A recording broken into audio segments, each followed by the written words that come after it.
Good morning. Good morning, everybody. Happy Cinco de Mayo. Terry, what's up, man? Nothing. Do you know what Cinco de Mayo is?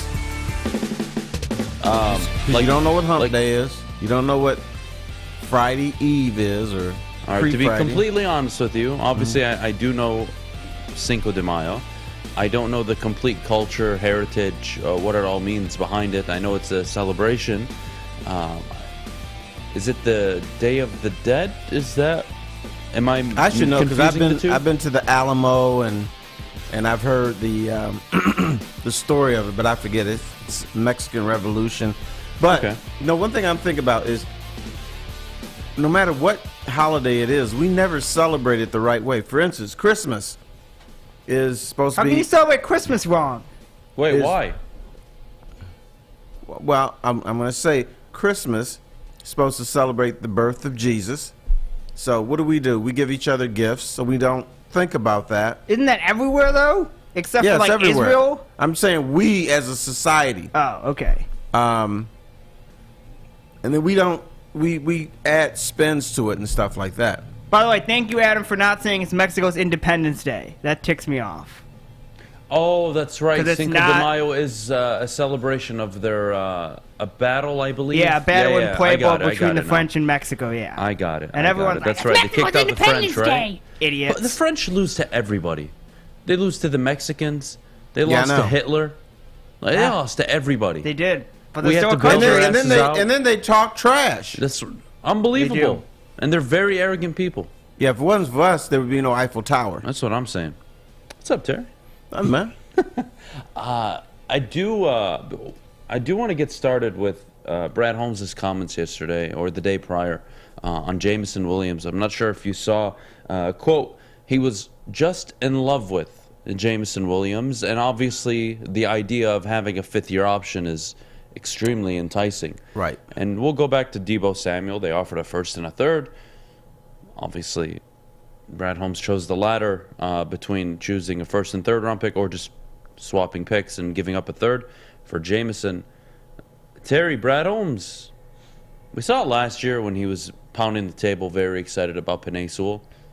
I mean, we're getting the same energy about the first two picks. Is that just his character, or is he getting something that nobody else in the league is getting? Let me just say this. I'm not sure, because I don't know the man. I think some of it is fake. I mean, every time it's, this guy is here, we're going to get our guy. And he's slapping people on the back. And, it's everything is amazing. Everything, this is our guys falling to us. I kind of wonder if some of it is just theater. Because one thing that Lions do, and I actually like them, they do the behind-the-scenes videos, and they do it every year for the draft. And Brad Holmes is beating the hell out of people. So he's either just an emotional guy, or this is theater. Yeah, I find it interesting. And again, he did it with Penei. I would say they did it with Hutch, given how fast they turned in the card, given they weren't pounding tables, chest bumping like they did for Jameson Williams. But I think the Jameson Williams celebration came because of two things. One, the player, obviously, right? But two, Terry, they gave up nothing to move up 20 spots, essentially. Sorry, pick 66 is nothing to move up 20 spots in the first round. That is unheard of. And they were able to do it, and they got a wide receiver one that I don't think many people expected them to be able to get without giving up a haul of picks, and they end up giving up nothing. So Brad Holmes, again, speaking very highly of Jameson Williams. We'll get to his recovery process a little later on in the show, along with local Michigan State player, Kenneth Walker. Yeah, he's getting there. Seattle's getting trashed for taking him in the second round. I don't understand it. I don't understand it. But again, you know what? To your point of, is it all for show? Is it because the cameras are on? I don't know. I don't know Brad Holmes. What I would say is, if his reactions are an indication of if the player is going to hit or not, he's 1 for 1 right now. 1 for 1 on Penei Sewell. Could be 3 for 3 by the end of the year. Who knows? So yeah, based on that, he's 3 for 3 because he's Aiden Hutchinson. I'm sure at some point they say, this guy's going to fall to us. But I think the Lions were like everybody else. We're not getting Aiden Hutchinson, so we got to figure out who we're going to get instead. So I think that's legit. When he falls to 2, they probably had a few days to process it, but you're still happy. You got the guy that you wanted. As far as Jameson Williams, he's a guy that when you look at, read some of the stuff about his injury, it's not as bad as you think. It's a straight line injury, and the doctor is pretty confident that he could be there for game 1. But the NFL does is a conservative league sometimes, that the Lions could, just to be sure, hold him back until October, or they can be aggressive and say, day 1, opening day, Jameson Williams, let's roll. Yeah, and again, the offense is going to be super interesting this year. And I think Brad Holmes, he's telling you what he thinks of this football team. He's sitting up there in that front office saying, you know what? And I've given this team, I've overhauled it in 2 drafts. Adding Aiden Hutchinson, Jameson Williams. You ideally, both Kirby Joseph and Josh Pascal work out. If they don't, nobody's going to be rioting, but ideally they do. But let's just say, for the sake of the argument, he's adding talent, correct? Correct. Cool. So what are you doing? The year prior, Penei Sewell, 2 interior linemen, Amon-Ra St. Brown, Derek Barnes, Jamar Jefferson. These are all players that contributed last year. Were they all studs? No. But you don't need them to be. This is a guy that's saying, at least I believe, I'm adding talent. Like, that's 2 years in a row. I got players I didn't think I was getting. I didn't think I was getting Penei Sewell. I didn't think I was ending up with Aiden Hutchinson. I didn't believe Jameson Williams would be available at 12, and I wouldn't have to give up a future first-round pick to get him. And the good thing, the best thing is, he knows he's got time. He doesn't have to, for instance, he didn't have to bring in like a splash player last year. Brad Holmes believes this, that you build from the inside out. You get your splash pieces, which he did this year with Williams, in time. But when he got to evaluate the Lions, looked at him and said, nobody's scared of this team. So now I got to bring in some fear. But it shows he has time because he didn't do it right away. And he didn't commit. Again, he's only signed 1 player to a multi-year deal in free agency. I believe that is Jamal Williams. Mm-hmm. He's fixing the salary cap. He's doing it on his time. He's not committing big money for players that are good or above average. He's like, no, I'm going to find my players through the draft. This is my head coach. If he is god-awful, I have not selected a head coach here yet. I have time. Oh, by the way, I have not even drafted a quarterback yet, which are 2 of the most important things a GM can do. Get the head coach right and get the quarterback right. He has not even made a decision yet on either. This dude is locked in for a minimum of the next 4 or 5 years. He is chilling. And if he waits out Jared Goff's contract before drafting a quarterback, that means his deal really starts with the Lions in 2024. Right. So, but let me caution you about saying he doesn't have his coach. That's not his coach. That's the coach he was stuck with. Oh, that's what I'm saying. Now, like, he hasn't even selected his coach. Now, what they're doing is a smart thing. It's a PR thing. When you hear Brad Holmes and not Brad Holmes, Brad Holmes and Campbell talk, they're always in agreement. I think that's the PR thing because Holmes he didn't select this guy, so they're trying to circumvent so that we're not thinking. I think Dan's easy to work with, and I'll tell you why. And I don't mean this in a bad way.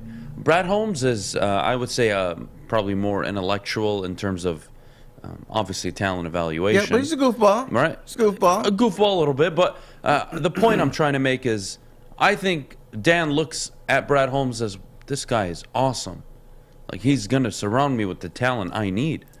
And Brad Holmes looks at Dan Campbell like, okay, I didn't hire you, and that doesn't matter to me. I'm going to give you 110% right now, and we're going to go for this. And if you don't work out, fine. If you do, great. And I think that's a very good attitude to have. You don't want to walk into a relationship expecting the worst. Relationships that start off on a bad note end on a bad note. Always, always, always. Never fails. Correct. Now, the next hurdle if it is a hurdle, and it may not come, is if there comes a point where Brad Holmes is like, this is not my guy. Now, if he believes that at some point, is he going to be allowed to fire him, or does he have to keep him? That's the next hurdle, and that's a hurdle that we may never see, but that is the boogeyman of the potentially past of what they've done before. Right. Yeah, it's definitely interesting. What I would say to everybody in the chat, again, concerned with Brad Holmes or Jared Goff, Fish, you can bring that up here, buddy. It's fine. Thank you. Thank you. Jared Goff, guys, you need to stop complaining about the $30 million. And Terry, feel free to interject and tell me I'm wrong at any point. You took on that $30 million because LA gave you 2 first-round picks and a third. Yes, sir. You took on those picks for a reason. Or, excuse me, that cap for a reason. You didn't take on the $30 million to say, oh, Terry, we're paying him $30 million? Guys, please, you are much more educated than you believe. Hear me out. You're not dumb. There are some dumb people, yes. You're all not dumb. You took on Jared Goff's contract for the first-round draft picks and the ability to move off of him after the second year, which you are now in. This is not an issue. Brad Holmes is in a great position to say, I'm just going to keep paying him well below market value. Even if he is a bad quarterback, quarterbacks still get paid, and I think he's getting paid roughly around to where you'd expect an average quarterback to get paid in the open market. And that's good value for me, because I know at any point I can cut him and save $25 million and bring in a rookie quarterback. Now, am I ready for that rookie quarterback? We'll find out this year. Let me educate you on something, young man. When you take a lot of stock into what fans say, particularly on trades, fans, when they construct trades and when they evaluate them, every trade should always benefit the Lions. There should never be a deterrent. There should never be something that you can look at and say, oh, man, this is a little bit messed up. But the $30 million, because people attack, okay, they got Jared Goff for the $30 million. They have to pay him. But if you didn't take on that contract, you wouldn't have the first-round draft picks for 2 straight years that you love. You wouldn't be able to trade up for Williams, yep, that you love. You wouldn't have all this draft capital, which you love. There's got to be a fly in the ointment somewhere, because it benefits both sides. For instance, a fan will say, I hate this player. Let's trade him to this team for this player I love. Well, the other team is like, what the hell? You don't want him. Why the hell do I want him? And I'm going to give up something that you love? I love it too. But that's the mentality of the people that you have to deal with. So I just kind of ignore it a lot of times. Fair enough. Well, what I will not ignore is what's going on over at Big Boy. Strawberry Fest is back at Big Boy. They've brought back some of the classic breakfast items like the strawberry French toast, hotcakes, and waffles. And don't forget, you should grab dessert on your way out, including... Okay, Adam, what's the best strawberry? You told me strawberry pie. That's it. Strawberry pie. Strawberry pie from Big Boy. Terry Foster approved. Including their berry delicious. Strawberry pie for only $1.99 with a purchase of a $7.99 item or more at participating Big Boy locations. Weekends 8 to 2. Buffets are back. Dessert is back. Everything is delicious. We'll see you guys in roughly 30 seconds. At Wing Snob, staying humble's not our forte. We just have better wings. We're back at it again with our crispy golden brown fries and our famous boneless wings. Juicy, tender, hormone-free chicken.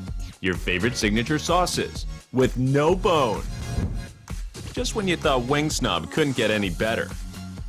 Order online at wingsnob.com today. Wing Snob. We just have better wings. Fellas, let's be honest. We like things to be easy. We like simple stuff, like sports 7 days a week. We like things uncomplicated, like Lady Jane's Haircuts for Men. Open 10 to 8, 7 days a week. Walk in anytime. Sign in, sit down, watch your favorite team play. And before you know it, your hair will be game ready. Open 10 to 8, 7 days a week. Walk in anytime. Lady Jane's Haircuts for Men. It's wicked awesome. Winning is a habit. So is listening daily to Woodward Sports. We're glad you're a winner, and thanks for listening. Guys, Guardian Alarm keeps you safe and gives you a peace of mind. Whether you're at home or on the road, with their 24/7 local monitoring, they make sure that what is important to you is safe. Call 1-800-STAY-OUT for a peace of mind. That's 1-800-STAY-OUT. Manchester City. Absolutely. Manchester City cannot keep the ball out of the net. Choke artists don't get choked out. And check out Guardian Alarm again. That's 1-800-STAY-OUT. That's called getting screwed. Absolutely, Fish. They didn't get screwed. They just suck, buddy. They just suck. You know what? You know what doesn't suck? Championship teams. And Man City will never be a championship team. Wow. Speaking of championship teams, though, Terry, you have a more well-documented history of viewing championship teams than I have. I've only witnessed technically 3 that I can remember in my lifetime. The 90... So you've only seen Red Wing I've championships? seen 2 Red Wing championships and the 04 Pistons. Oh, the Pistons, right. Yep. And I want to know from you the most impressive championships. Not the best teams, not the most feel-good. The one that you were like, damn, they did that. They actually did it. Wow. Not that you didn't see it coming. Maybe they were contenders, but... Right. Which team is the most impressive championship team Detroit has had? In my opinion, I think it's the 1968 Tigers, because it came at a time where there was so much racial strife in this community. You know, we had the riots the year before, and that this metropolitan area needed something, and so the Tigers came along, kind of bridged the community. Made us feel good. They were good in '67 too, but missed out on by one game going to the World Series. But '68 was a team that couldn't hit, but they got clutch hits. They won like 35 or 36 games when they were trailing in the 7th inning, which is pretty amazing. One of their star pitchers would walk 5 or 6 guys per game. You know, it was just, if you looked at the '68 Tigers and put them in today's game, where what you need to win a championship, you said there's no way this team would win a championship. They had guys like Don Wirt and Ray Euler, who both batted under 200 on a championship team. But you know, they had power. They had Norm Cash, Willie Horton, Al Kaline, who would, you know, knock the tar out of the ball. But that was, to me, the most impressive because of the state that we were in. For instance, me and you, Adam, we couldn't do a show together in 1968. It'd be scorned upon. People would be saying, oh, no, this is white guy, sort of, and a black guy. No, hell no. White guy, sort of. Sort of. I don't know if Middle Eastern people are white. I don't know say either. No. Well, I identify, you know, on those cards that you got to fill out, whatever information. There's no, like, and I'm technically Middle Eastern, but I was born here. Do they even have that? Because No. I know they didn't even have y'all on the card. No, we're not. So, you know, I identify as white, Caucasian. Okay. So I mean, I don't know. I am pale as hell. Like, I can get away with it. But having said that, Terry, mine would be the 04 Pistons. I was just entering my youth, starting to really start to pick up remembering things, and there was nobody in the world that gave them a shot against the Lakers. But my dad always told me stories of the first Pistons championship with the Bad Boy Pistons. I was on the ground floor for that one. And he told me that team was the most impressive basketball team that Detroit has ever had. Not the repeat, not 04. To this day, he'll hold on to that first Bad Boy title was one of the best teams he'd ever seen in Detroit. Rodman, Isaiah, I mean, it was Lambeer. You had a hell of a team. And, I mean, you'll speak on it more than I can. I'm just going off what the hell my dad told me. He was right. Can't argue with him. Yep. But, you know, I think the magical thing about that team was everybody remembers the thug play or them knocking. But what they used to talk about mostly was not being more athletic than others. It was outthinking the other teams. And so, fortunately, I got to, know what teams they didn't respect. And they didn't respect you. It wasn't like if you were like, oh, my God, these guys are real tough. I'm scared. Those aren't the teams they disrespected. The ones they didn't respect were the ones that would just melt mentally. Like I told the story about against Atlanta Hawks. They thought the Atlanta Hawks was a dumb team. So Chuck Daly calls this play like 9 or 10 straight times. They score 8 times out of 9. Atlanta calls a timeout because they're going to adjust to this play. So Chuck Daly, during the timeout, he doesn't say a word. Then the horn blows, and then he calls the same play again. And they did another 5 times, probably scored 3 times on it, and then he went to something else. But the one thing that I learned from that team, and that you don't see much right now, if something is working, Chuck would say, we're not moving off of it. But if you look at the NFL, the NBA, coaches feel like they got to be smart. So I'm going to call pick and roll, then I'm going to call another play, and then I'll call something else. I think instead, Chuck would say, they're not stopping it. Looks like they're never going to figure this out. So why am I switching? That's a very good point. You know what else did that? Vince Lombardi. So y'all ain't stopping it. I ain't switching. It's a good mindset to have. Make them adjust to you. Terry, off the most impressive, I'd like to ask you the most disappointing championship caliber teams. In my lifetime, I've had a ton of them with the Tigers. Even with the Red Wings, I thought the 2009 season, they were the best hockey team. The addition of Marian Hossa, that was about as complete of a team in the NHL at the time. And I didn't think even in another 7-game series with Pittsburgh that Pittsburgh would be able to beat them. And they did, to their credit. Pittsburgh did win.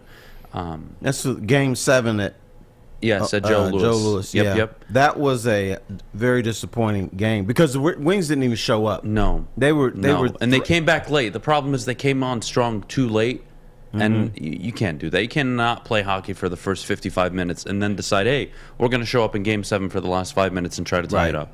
Let's roll. The Giants World Series was embarrassing. The ALCS against Boston was embarrassing. The Tigers really have all the embarrassing not embarrassing, but you know what was more embarrassing moments. than the Giants? St. Louis. Because St. Louis won 84 games. Well, I was very young in 2006. I was 11 years old. And I remember watching Maglio hit the walk-off on the TV at night. Me and my brother were celebrating because our parents were out at the game, and we got to stay up and do whatever the hell we wanted. So, junk food, whatever, you guys know the deal. Anyways, Maglio hits the walk-off. We're going crazy. Everything is great.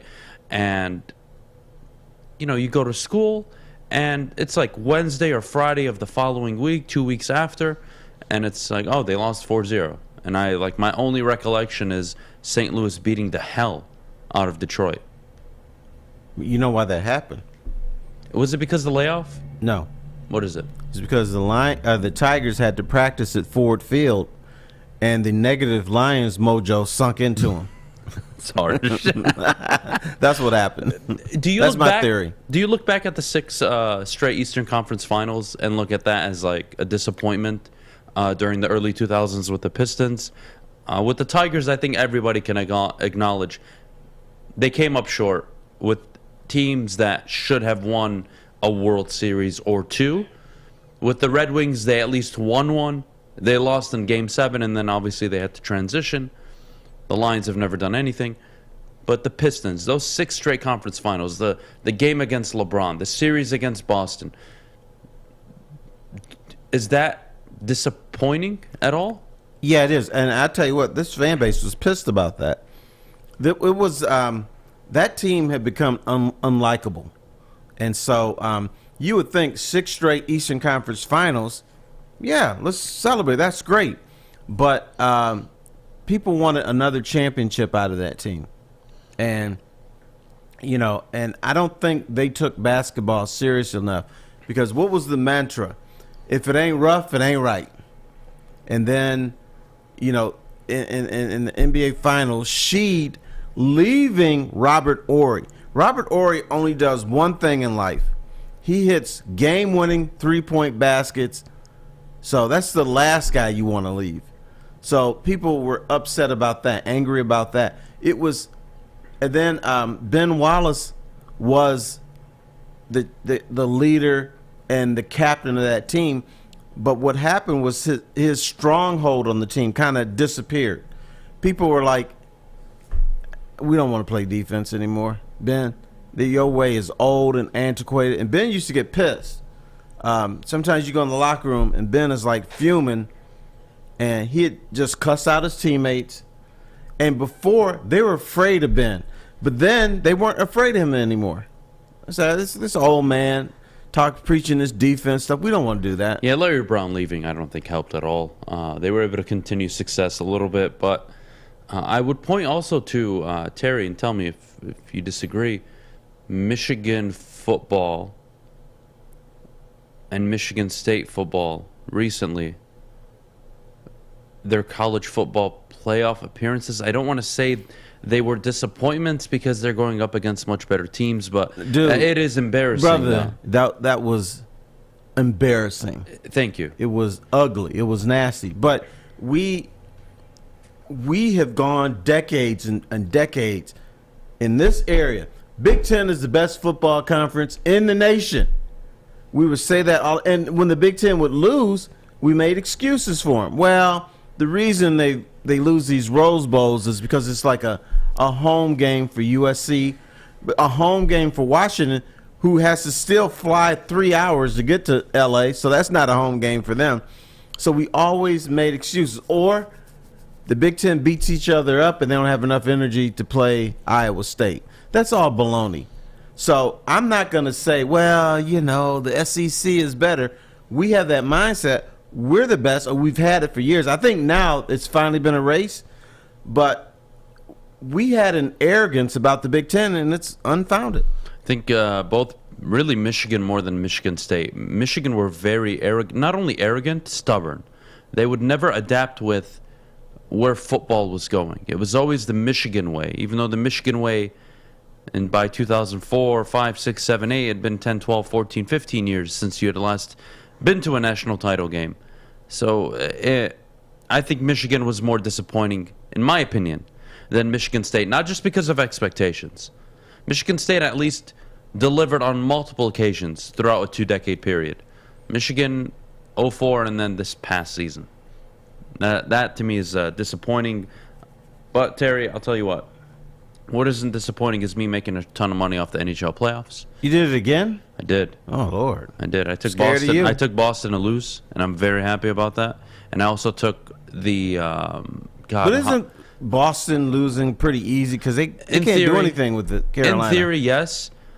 And also, I took probably the easiest game to call last night, which you should have seen a mile away. Tampa Bay beating Toronto after getting their butts whooped in Game 1.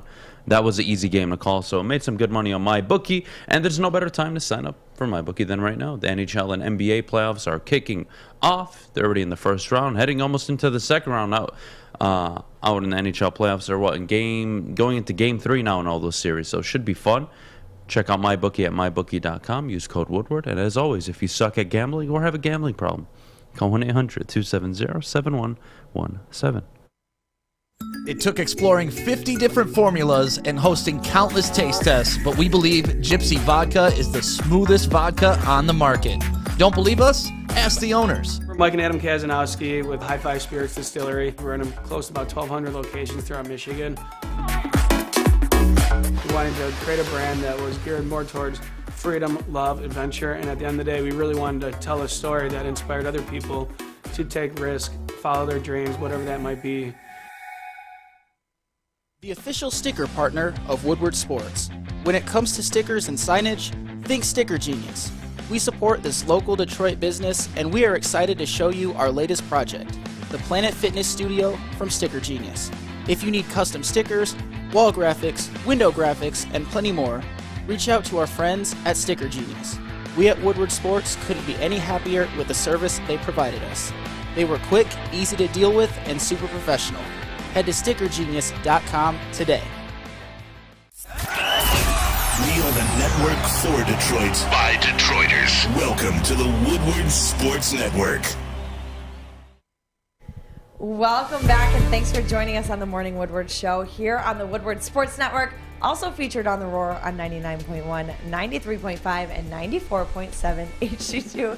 Stop looking at me like that. I have a question for you, Maddie. See if you can get this one right. How much is 2 plus 2? 4.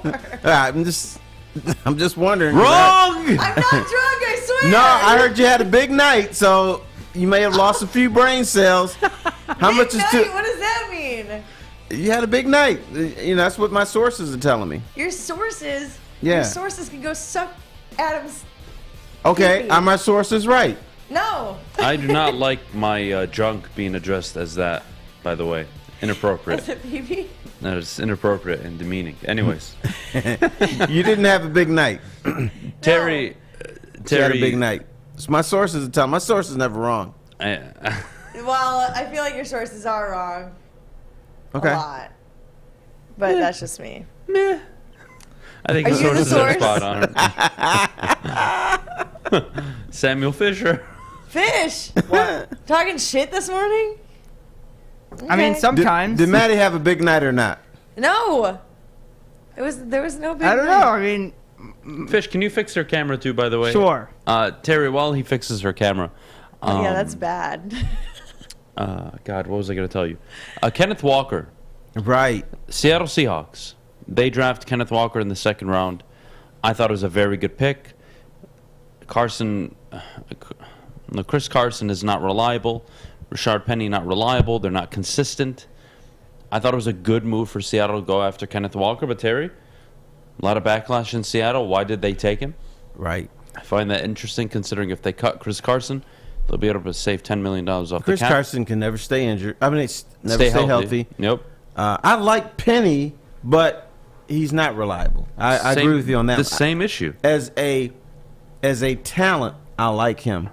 But when I was reading the evaluations of Seattle getting trashed for taking Kenneth Walker, even when they were trash in Seattle, said, well, he is a good player, but you shouldn't have picked him in the second round.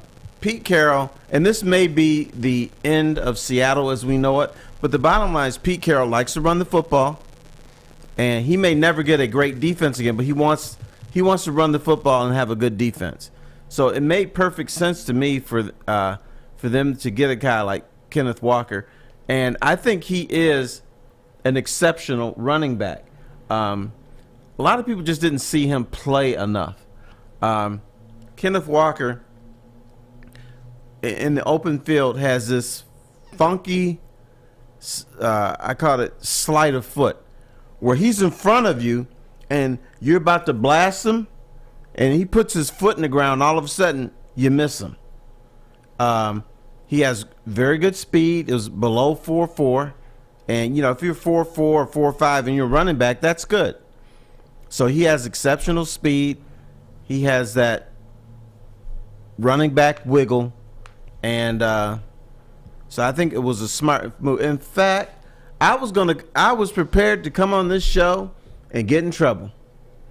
And I was going to say, if the Lions still had the 46th pick and he was on the board, I would have picked him for the Lions. Because Swift can't stay healthy. And you need 2 running backs in today's NFL to survive. And Dan Campbell, what's he want? He wants to run the football. And people say, well, you don't need a good running back to have a sustained running game. No, that is true. But this is a guy that can hit home runs. This is a guy that can be a playmaker in the right system. And behind the Lions offensive line, I think he could be a playmaker. So I would have advocated for Kenneth Walker to be selected by the Lions in the second or third round, and I was prepared to get trashed by our people out there. You know what? And I don't think I'd hate that at all.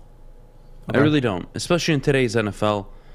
Would I have preferred an edge rusher? Yeah. If he was available in the third, that would have been ideal. But the board didn't work out that way. But in Seattle, I think he's going to be a damn good player. For all you fantasy junkies out there, I am one of those people included.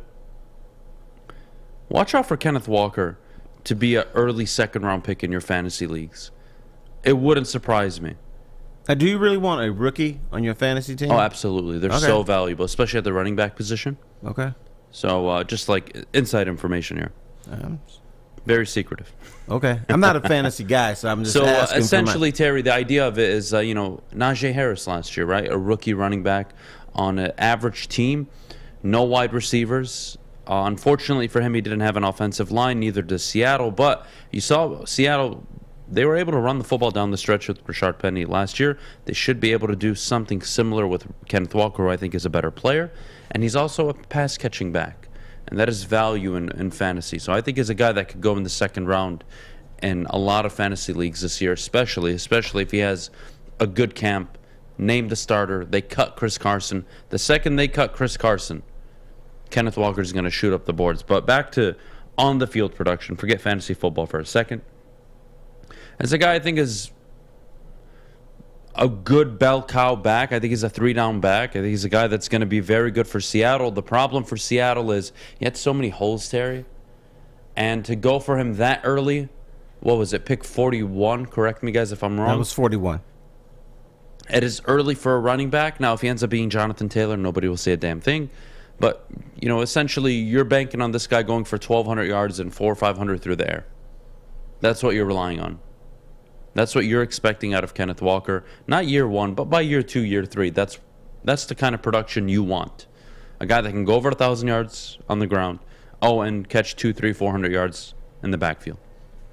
And I think he can do it. I need 1,200 yards. 1,000 yards doesn't mean anything to me anymore. Because back in the day, you had 1,000-yard backs based on a 14-game season or a 12-game season. Now it's up to 17. I need 1,200 yards now. Yeah, it is odd, though, because as the NFL has progressed, we see less and less 1,000-yard rushers. If I go to last year, I want to say there was maybe six total guys with over 1,000 yards. I'm going to go look right now. 1, 2, 3, 7. Only right. 7 guys. And the guy with the most, obviously, Jonathan Taylor with 1,800. Terry, who do you think was in second place? No idea. All right, give me a number. How many rushing yards was second place? First place was 1,800. Second place was probably 1,260 yards. Holy shit! Was it? how close? 1,259. Bam! Missed it by that 1 yard. That was really good. 1,200 is the new 1,700, 1,600, in my opinion, right. Back in the early 2000s, even in the 90s, 80s. It was the guys like a Jamal Lewis, Barry Sanders, LT, Barry. I mean, you can go through the list of guys that were so good.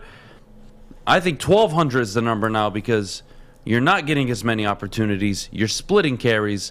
There's no Bell, this guy that's going to just carry you. Yeah, Derrick Henry is an anomaly. Jonathan Taylor, sure.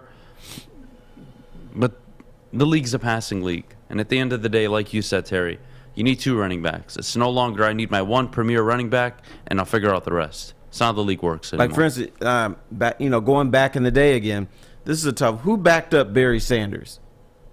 The hell if I know. You had Ron Rivers. You ever hear that guy? Probably not. But that and they still didn't run him on 3rd and short. Right. My point is, and they still bring him in. They bring in Stephen Boyd. You guys want to see the difference between what 18 years does in the NFL? 2021.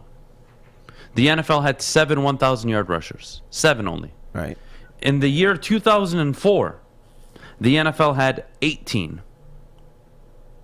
And they had an additional 4 players that were within 100 yards, or excuse me, were within 98 yards of running for 1,000. Right. That's the difference. But I think first of all, running backs are expendable now. You know, especially the mediocre ones. And coaches are like, look, I know my running back is going to get injured at some point.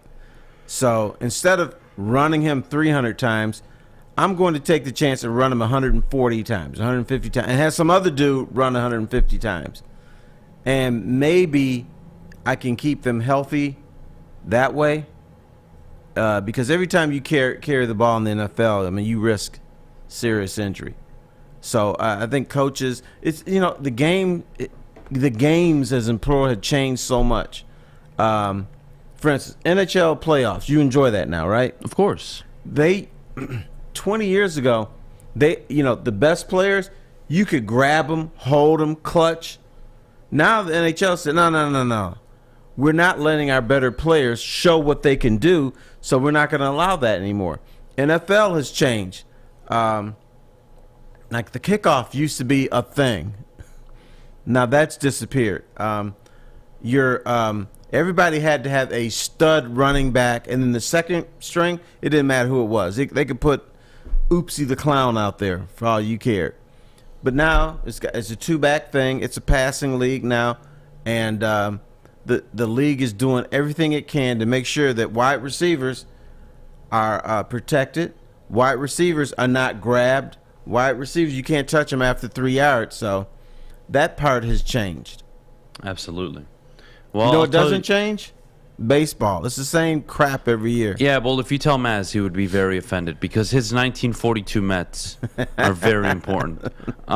He was at that game. Yeah, he was. He was 37 at the time. Did they have a penguin section for him? The penguin section. I'll tell you what never changes, and that is the importance of taking care of your mental and physical health, and you can do all of that at Planet Fitness, home of a judgment-free zone, the official studio sponsor of the Woodward Sports Network. Guys, as someone that goes to the gym 4 or 5 days a week, I do my best to give myself 45 minutes a day the hell away from Maddie and everybody I work with. It is very important. I need me time. I need a stress reliever. I need to get my mental and physical right, and I do it all at Planet Fitness. Start today, $0 down, $10 a month. Your fitness is essential. 6 dark corners, a driveway and a patio, 5 windows that could become doors. Every house has unique security challenges. Guardian Alarm has more tech, more team, and more ways to help keep them all safe. Get a professionally designed and installed security and smart home system from Guardian Alarm. Sign up today and get a free video device. Guardian Alarm. Smart, right from the start. Call 1-800-STAY-OUT. Get a shot up. This is for the win. All of Detroit's sports teams live on Woodward. All of Detroit's sports coverage lives on Woodward Sports. Driving the best in Detroit sports coverage. Well, guys, our friends at Alta Equipment know that when it comes to getting your job completed on a budget and on schedule, uptime matters. Why is everyone staring at me? Because we're happy why to see Alta you. Equipment has partnered with the biggest names in construction services. They service all makes and models, and their technicians are available 24/7. Do you have a big project coming up? Because if you do, Alta Rents has got you covered with the most diverse rental fleet in Michigan. There's nothing your project can throw at you that Alta can't handle. Give them a call at 844-GO-TO-ALTA today. Alta Equipment, where uptime matters. You guys are all annoying. We're just happy to see you. That's all. We missed For you. the first time It's ever, Cinco de thank Mayo. you. No, that's not true. We're always happy to see you. That's a bullcrap lie. Maddie, you would not be sitting there every morning if we didn't like you. That's also right. false. That is not No, false. And plus, that's when we true, say 'cause Adham bad, would no, kick when you we out. say bad things about you, that's just a love tap. Come on, You've Nobody never said got the bad show's things motto. about me. Yeah, that's because we like you. we make fun of you. Yeah, it's different. That is the show's motto. Right? Like he had a big Wake up night. angry. Woman up a little bit. Come on. Woman up. Woman up. Speaking of... It doesn't get more woman than me. No, I'm just kidding. That's a bullshit lie. Hey, talk your game. I don't care. Terry, Yes, sir. Biletnikoff winner Jordan Addison Okay. is entering the transfer portal out of Pitt, and it looks like he's heading to USC to join Lincoln Riley, and obviously one of the better programs in the country. Right. Terry, does college football have an issue with NIL and the transfer portal and what it opens up? And before you answer that, what I'd like to tell you is I believe that college football needs Michigan to be good. It needs USC to be good. Even Texas, Miami.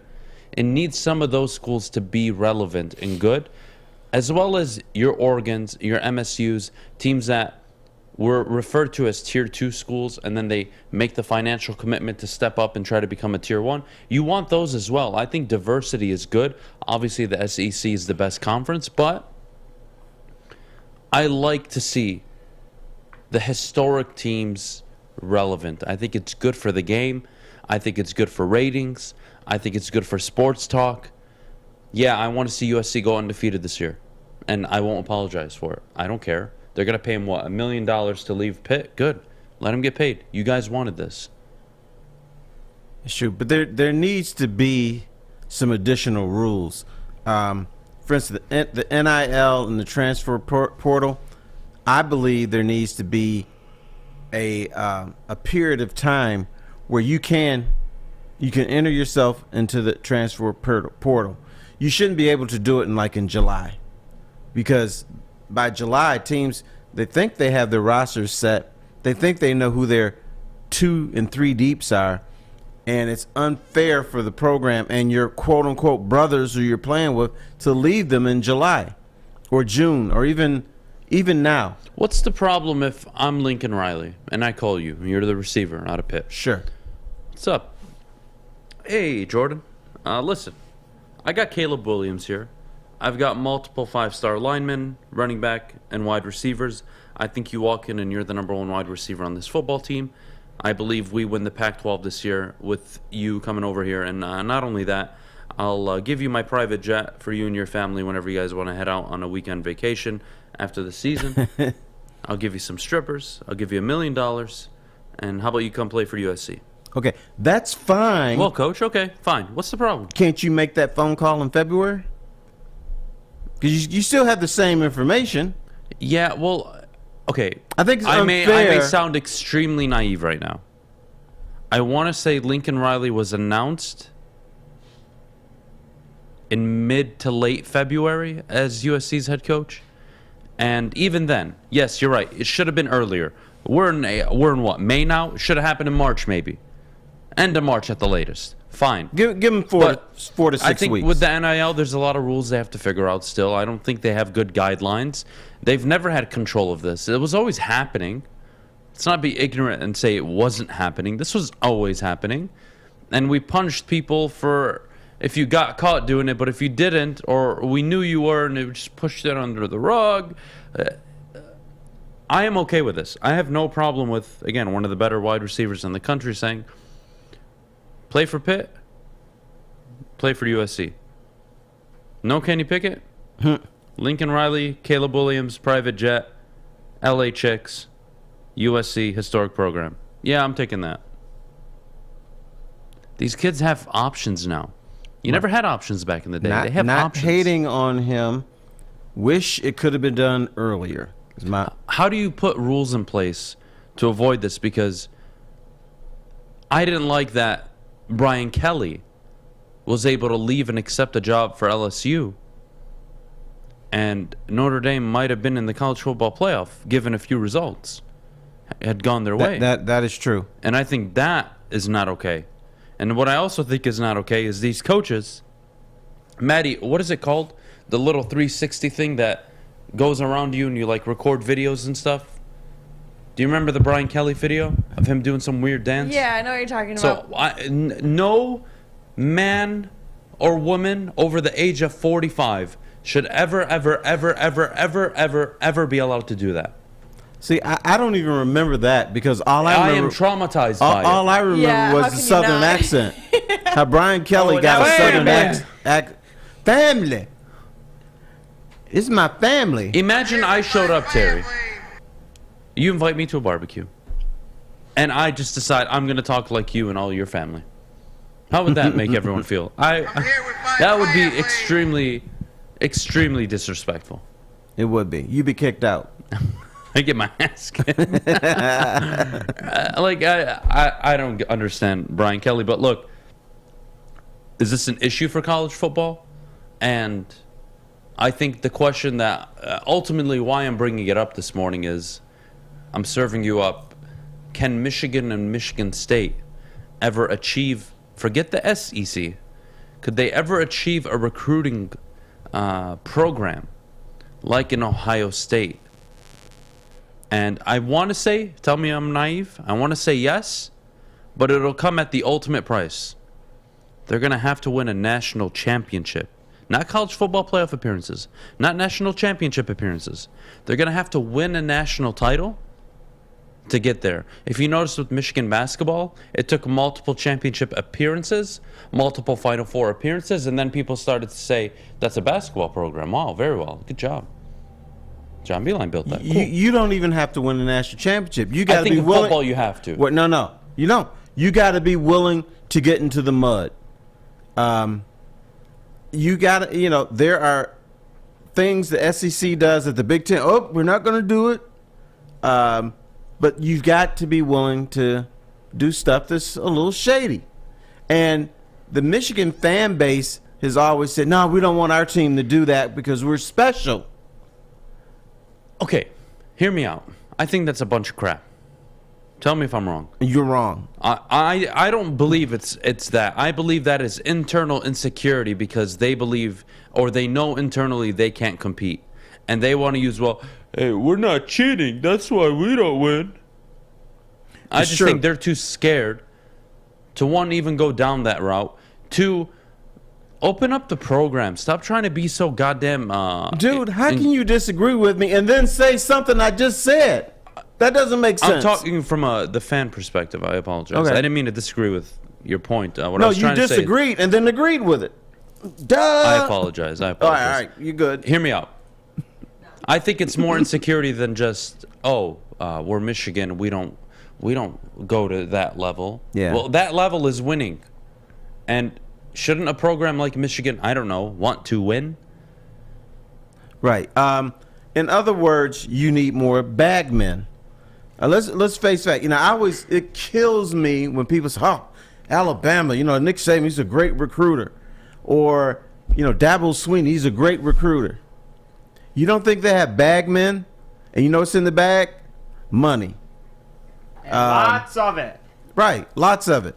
So that's what I mean by you got to get dirty. If they got bagmen, Michigan can have bagmen. Michigan doesn't have rich donors that are willing to, circumvent things. They do. They do. Yeah, if I'm a rich, what do they call them? She's a rich girl.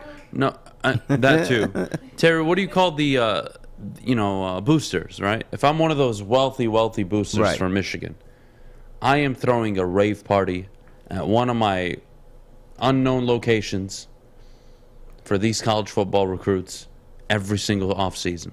Mm-hmm. I'm giving them hookers. I'm giving them everything they could want to get them to come to my university. Do you Just know? like if I was a do you GM. remember Anderson Hunt? Anderson Hunt was a local basketball player. He went to Southwestern. Very good player. His most famous and probably the thing that he wants to forget, a picture was taken of him in a hot tub with UNLV boosters. Oh.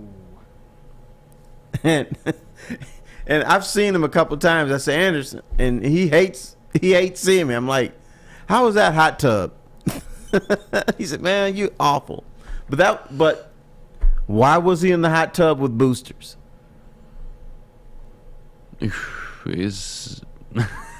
I mean, come on. Were they dudes? Hey, what was happening was they were having a good time, had a big party, and they ended up in the hot tub some way, somehow. And good for hookers them. were involved. That's always been college football. Now that NIL is part of it, good.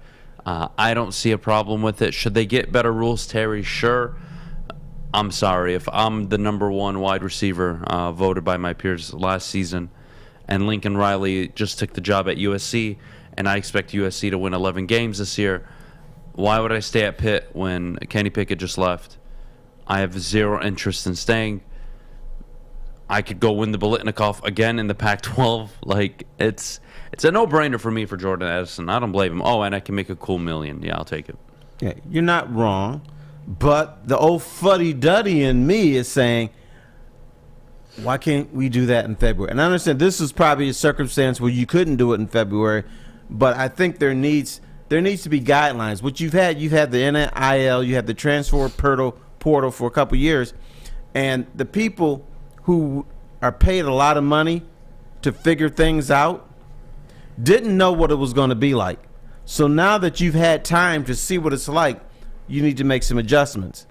And in fairness to programs, I think there should be a transfer portal window where you can transfer, and then after that you can't. But there's other things they need to figure out too.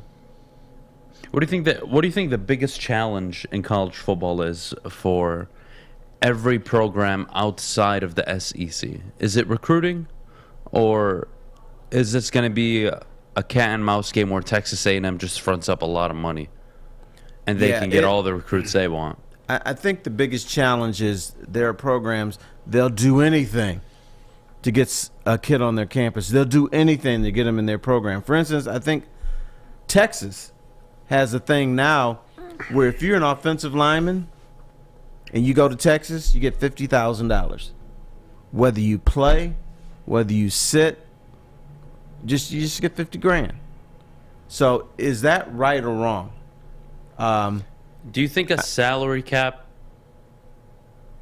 concept model, I don't know what it looks like, could help regulate boosters from, again, throwing money? Again, you want players to make money, fine. It's such a complicated situation. I really don't have the answers for it. No, it is. And you know who else is getting paid? Volleyball players. Good for them. Yeah, and they don't make near the impact the football player does, obviously, but they've got a lot of follows on Instagram, and that's the gymnastics girls. Yes, because gymnastics has gone viral. So the thing is if you can present yourself in front of a lot of people, you can get paid, and I have no problem with that. Go for it. All right, well, top of the hour coming up here on the morning show. We've got Jameson Williams on track for week 1. Should the Detroit Lions be cautious? But what you should always be cautious about is what and how much you are drinking. But the ultimate drink, the ultimate enjoyment is with Gypsy Vodka. Gypsy Vodka. Summertime is here, and there's no better way to enjoy a Michigan summer day than with Gypsy Vodka. Gluten-free, distilled 6 times. It's the smoothest vodka on the market. Try a bottle today, and as always, drink responsibly. Life is full of hard choices. We're here to make one of life's biggest decisions as simple as possible. My name is Christina Gennari, and for over 20 years, I've helped hundreds of families buy and sell homes. We cover all of Metro Detroit and more, from large luxury homes to starter homes. We will work hard to make sure that you get the home of your dreams. So if you're in the market today or even thinking about buying or selling in the future, make the obvious choice. Christina Gennari, the obvious choice in real estate. Visit us at soldchristina.com today. We don't like to brag that we are the toughest sports network in Detroit. But we do have a guy named Darren McCarty on our side. Lemieux and McCarty, who've had a good knockdown drag up. There they go, right on the whistle. They were talking to one another. Woodward Sports. Well, guys, if you can't tell, I am glowing. I've got this gorgeous tan going on right now, and it's all thanks to my friends at Chili Peppers Tanning. Make sure you join the Pepper Club at Chili Peppers Tanning. They have the best deals on unlimited tanning, and they'll even beat your competitors by $5. Chili Peppers, they've got the hottest bulbs, the hottest deals, and the darkest tans. Chili Peppers Tan! You need it. Wow. Do I? Maddie, did you say you have a big glow today? You have a glow? I'm always glowing. What does that even mean, by the way? I think that's confirmation she had a big night. Hey. She's going today. Not pregnant, for the record. No. Nobody said you're pregnant. No. I mean, don't people say there's like a pregnancy glow or whatever? Yeah, there is. Yeah, no, that's not me. But usually we reserve that to our married friends. So Well, that's also not me. Well, you know what? Pregnancy sensitive subject in this country right now. So let's let's dodge that bullet right now. Jameson Williams, Terry, surgeon says he's on track for week 1 ahead of schedule. Would you be cautious with him? I would not. But the what the NFL does is in situations like this, they want to protect the athlete, and I understand that. Traditionally, what an NFL team would do is they may play Williams a little bit in the preseason, not much. They'll hold him out a few weeks and bring him back October 1st because they feel that the knee will be stronger. And even though you still can get injured, the chances of injury are lower. I think from looking at stuff, I'm not a doctor. Let me say this. I'm not a surgeon or anything. But from reading some of the things, the way that the injury occurred and when doctors got to look at it, I would roll the dice and have Williams play game 1 because the surgeon is pretty confident that he can survive that. The surgeon said that it was a pretty simple injury, and the surgeon said, you know, I did my job, woo, woo, woo. So I'd bring him in week 1. Would I baby him in the preseason? Yes, I baby all my top people in the preseason. But when week 1 happens, he's out there playing. That's now, tricky. you look a little scared, so it's okay to disagree. Are you going to hold him back? You'd have to hold him back until the first or second week of October for it to make sense. So what, 6 weeks? Maybe 4. I'm okay with him missing the first 3 games. More than that, not ideal. I'd like to see 13, 14 games out of him. Okay. Again, it depends on his progress. He's one of those guys I want to see on the field in preseason, maybe for 3, 4 drives at most, but enough to just see how is he doing. Right. And again, they're going to know all this in practice. They're going to be able to see in contact drills how he looks in pads. They'll know. I think the decision is simple, Terry. If he's ready, he should be out there week 1, in my opinion. If he's ready, but the fitness is a little behind, or he just needs to catch up a little bit more, I think they could survive week 1, 2, and maybe even 3. Get him out there by week 4 at the latest. I wouldn't hold him back into mid-October. I think that is just unnecessary. 6 football games go by, and then you add this new shiny toy. I'm not sure how I feel that's about it. not being conservative. If you go until October, that's being wimpy. Yeah, I'm not it's a like, fan of it. we're the Lions and we're wimpy. We're going to keep them out until the middle of October. That's worm boy stuff. If So, you're healthy, hell no. play. If you're healthy, play. Look, you know, I'm not asking him to play injured. I don't think he should recover and get on the field as soon as possible. And if that's week 1, great. If it's week 3, fine. If you aren't right by week 6, week 7, I'm starting to get concerned. Right. So, yeah, look, if he's healthy, I think he should play. I don't think that's even a conversation. But I'll switch gears off of Jameson Williams a little bit. It is Cinco de Mayo. Maddie clearly is enjoying her day so far. Right. She's hiding the cup that she's drinking from. I have to. Why? Because. It's a Christmas cup. Maddie, seriously, are you going to be able to have back-to-back big nights? Cinco de Mayo? Do you know who you're talking to? Yeah, I was gonna say. Bye. You're talking to someone that does it for a living. I can't have back-to-back big nights. So I just asked. I know she's special. I'm a unicorn. Definition of a big night for the people in the chat that don't understand, please. Thank you. Including me. I'm still waiting to figure out what What is that a big means. night? You're out. Your sources told you I had a having big fun, night. having some drinks, socializing, laughing, I don't laugh. I don't Like know what that? you're talking about. and having a good time. That's a big night. Nothing dirty. 2 a.m. No, is the that's best like- time to be up. Okay. 2 a.m. last night. How do you Were not? you up? I was playing air hockey. I won't lie. Oh, so you were up. How do you not? Okay. Love 2 So that's a a.m. big night. I was playing air hockey. I have a new air hockey table in my garage, and it's a fan You favorite. put that in your garage. I saw that online. You posted that you had the fat fellas. They refer to themselves as the heavyweights. The heavyweights. I get it mixed up. They're the heavyweights, not the fat fellas. I like your What's the fat difference? fellas. What's the difference between a heavyweight and a fat fella?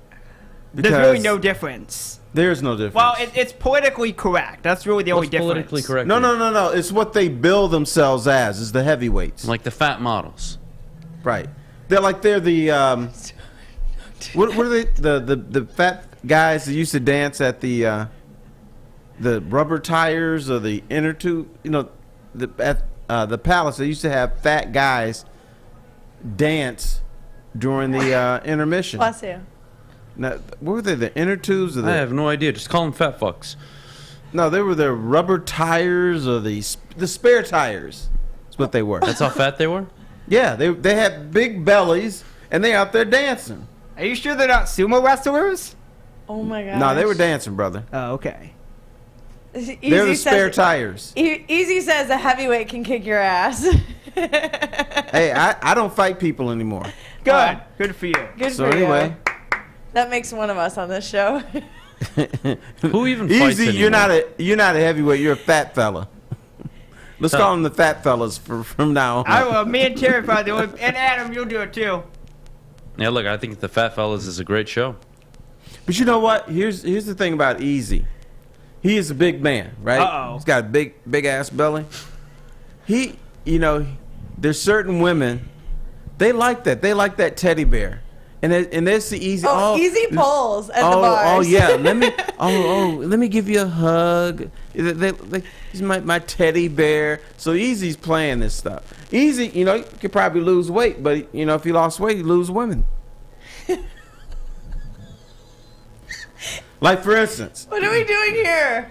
No, we're just having fun. I'm enjoying this. Back in the day, the most horrifying day for me was the day I discovered I was losing my hair. I was going bald. I'm like, damn. I'm like, what the hell, man? I just wanted to. I don't know. I just wanted to be a hermit. But you know what happened? Just wear a hat. No, I lost my hair, started shaving. White girls started rubbing it. So I'm like, well, damn. I'm okay. It would be nice to have hair like Adham, but if white girls are rubbing your head, shoot, I'm enjoying my life. Hell yeah. I don't need this damn hair. I'm saving money. I don't have to have the little Barney Fife flakes that you have there. Maddie, what do we do about fat people? Any recommendations? Eat a salad, hippos. There you go, fish. Oh my god. I am rubbing off on people in the Yeah, studio. no, I say, I'd rather be fat and happy than a skinny bitch, I guess. I don't know. What does that mean? You mean unhealthy and dying? We're all going to die at some point. You die sooner than later? YOLO? At least I die happy eating the food I want to instead of rabbit food. But just because they're bigger doesn't necessarily mean they're going to die sooner. Well, diabetes. You end up on, what's that channel called? TLC? My 600-pound life. My 700-pound co-host. That's what Maddie's I know you're gonna. not talking to me. No, just Maddie saying. is not close to 600 pounds. No, she's a few hundred away. I'm a short 50 pounds away. Terry, just to clarify, when you said white chick was rubbing your head, that was your... No, chicks. Oh, all right. It's in plural. Excuse That wasn't even the part we were trying to clarify, but thank you. All right, I think I know where this is going. Oh my God! I was like, damn, what was I worried about? I don't know. I should go bald soon and test Terry's theory. Hey, No, your hair is too nice. Sorry. Yeah, you do have nice hair. Yeah. So I wouldn't do that if I were you. You sure? Yeah. I'm gonna buzz my hair one of these days. You've been saying that for years. It'll grow back. No. I think I'm gonna do it next week. Oh no. You buzz yours, I'll buzz mine. Deal? Oh boy. I'll braid my hair. If you buzz your hair. No, because I can braid your hair right here, right now. All right. We'll And figure it out. he'll actually do it too. No, you know what Maddie should do? You should keep the long side, the one side long. Oh, do the one of buzz those? on one side. And Oh, see how that was looks. a trend like 2 years ago. What the hell is happening this morning? Anyways, from you did ACL to this. diabetes to fat fucks, here we are on the Morning Woodward Show. Welcome. Welcome, everybody. Thank you for tuning in. Back to Jameson Williams. I think me and Terry are on the same page. If he's ready, play him. I don't like the idea of holding a player back. Look, again, if he's not right, sit him the first 2-3 games of the year. I'm okay with it. If he's on track to be ready for week 1 and you want to give him an extra week to get his legs under him, I'm okay with that. Maddie, what's the laughing for? I need to know. Just say it. Just say it. Get it over with. I was just looking at the chat. Yeah, that's look at the all. chat. What's the chat Ding, saying? Michael Gentry says, I love when white girls rub my head. Wait, where? What is happening this morning? Michael Gentry. I don't see it. Oh my god. I don't see it, damn it. It's okay. God damn it. God damn it. Fat people need loving too, from Jordan Zoo. Yeah, they also need dieting and self-awareness. But you know, some people like big girls. Big girls need Look, loving. there's nothing wrong with being big. But take care of yourself. You are important as a human too. Getting diabetes at 33 is not ideal. It's super unnecessary. Get your life together. You know, about 10 years from now, almost half of America will have type 2 diabetes. Wow. Yeah, because half this country's fat and obese. And we feed a bunch of BS to our kids. But you know, if you do the... And then we go home and eat Oreos at night. Oh, I love with a bunch of Doritos. According to the body mass index, everybody in this studio is fat except for fish. That's true? Whoa. Right. What's so your I BMI? should weigh 107. Oh, my doctor tells me I'm obese all the time. Oh, well, you are. Okay. Yeah. There's... Yeah, the doctor I believe will tell I you you're obese. am 9 pounds over where I'm supposed to be. Something like that. I'm supposed to be 175. I'm like 184. shows. Huh? But you know what happens? You know, seriously, when you get 175, you get that big head look. Like your body is so small, it looks like you BMI have is a a big, load of shit, a by big the way. balloon as Sorry, a head. Fish. All right, well, yeah, the phone lines are always open, guys. 313-552-6322. If you want to call in and explain to me why it's okay to be fat, be my guest. I have no problem at all. Very interested to get your guys' opinion. But what I'm also interested is finding out just the kind of work the good people over that sports marketing agency are doing. Maddie, could you share that with all of us? Yes, I Please. can. Our friends at the Sports Marketing Agency help spread awareness about mental health and substance abuse. Their new podcast, This is the F Word, helps spread awareness on fentanyl and other addictions. Go to thesportsma.com if you are struggling or know someone who is, and let them know that Woodward Sports sent you. Hi, my diamonds. It's Crystal with an X. You want to get hot and perfect like me? Here's my super easy routine. Drink at least a gallon of water before you wake up. Attach a weight to everything in your house. Sell your car and just sprint everywhere. Scream when you exhale. Don't follow Crystal with an X. Do your own thing at Planet Fitness with tons of equipment and free fitness training in our clean and spacious clubs. Join now for just $10 a month and cancel anytime. Make sure you're listening to Woodward Sports all day long. Start your morning with the Morning Woodward Show. Spend middays with Big D Energy. Watch and listen your drive home with the bottom line. And don't forget about Woodward Bets Daily. All live, all right here on the Woodward Sports Network. Well, if you are looking for something fun to do this weekend, anytime, grab your favorite partner. My favorite partner is Adham. He's the best fulling partner there is around. And head Goddamn over right. to the Fulling Warehouse in Hamtramck. That's the home of the original football bowling pin game called Fulling. They have 2 ways to play: $10 open unlimited play, or you can reserve a private lane for $120. Don't forget, they do have a $2 mystery beer machine as well as multiple full bars. Go ahead and check them out at thefullingwarehouse.com. All right, here we are on the morning show, 9:15 this morning. Good morning to everybody. Happy Cinco de Mayo. May Speaking 5th. of that, wait a minute. After your big night, Maddie, are you going to do Cinco de Mayo today? Yeah. Are we getting tacos today or what? Yeah, I kind of dropped the ball on that one, but we are. We should go get like authentic tacos. Yeah, we not can do Taco that. Bell. All right, we'll do that. Also, I'll give you my card. Yeah. By the way, Justin still has my debit card from 2 weeks ago. That sounds I like gave you him probably. to go buy all the props. Long story. You probably got a new suit now or something like that. I don't know. I really haven't checked. You But know what? There's a place called Sheila's. who? Sheila's. Sheila's a scary name. It's in Pontiac, and it's the best like authentic Mexican food. Debatable. Jalen Brunson is a free agent this offseason. He's been linked with Detroit. Terry, should Troy Weaver consider signing this kid who is reportedly asking for roughly $25 million a year? Right. Is that the right move this offseason? I liked him as a player in college because he's tough. He will, he likes to attack the lane. He's not very big, but I would go for it because A, he's an athlete. B, he's got that attitude, and I think he will work well with Cade Cunningham. Now, what you need to do is you need to find pieces that work well with Cade Cunningham, and the Pistons can't be this team that's like, okay, we're not ready to, pay anyone big money yet. Well, I think you kind of are. Yes, it's a young team. Jalen Brunson is still young, but I would roll the dice on him because it's a guards league. He's a tough guy. Yes. Just do it. I wouldn't do it. Okay. I wouldn't do it because you afraid of I that can't money? have 5 guards on the court. I've got Killian. I've got Cade. No, you don't have Killian. He's going to play. I think he has a big role for this team. He's not a starter, maybe. He's probably going to be one of the better bench players in the NBA. He's coming off the bench.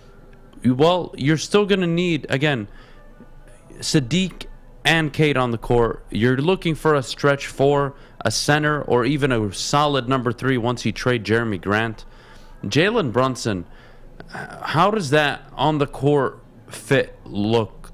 Cade at point, or Brunson at the point, Cade at 2, Sadiq at the 3.